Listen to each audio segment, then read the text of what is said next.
Individuals with ties to healthcare who are convicted of Medicare or Medicaid fraud, patient abuse or neglect, or illegal activity tied to prescription drugs can get banned from doing business from federal healthcare programs.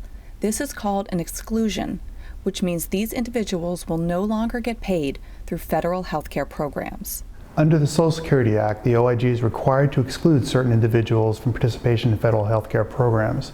These usually come as part of a conviction, say for healthcare fraud, for patient abuse, or for illegal drug distribution.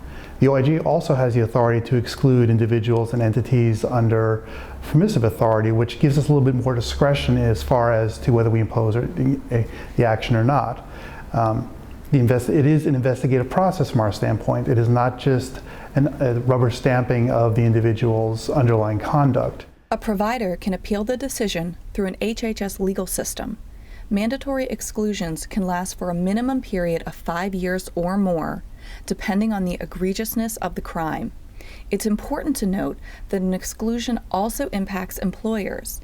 Anyone who employs an excluded person or entity may face a financial penalty. The OIG maintains a publicly available database on our website called the List of Excluded Individuals and Entities. As individuals are excluded, they're added to the list on a monthly basis, and also as they're reinstated, they come off our list.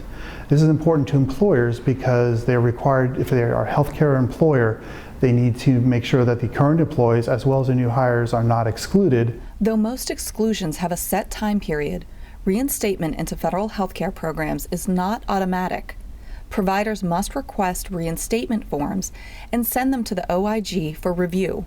An excluded provider can request reinstatement up to 90 days before the end of their exclusion.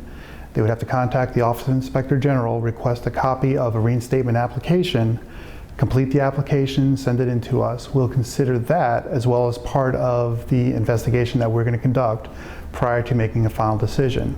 If the individual is reinstated, they'll come off usually within about a month.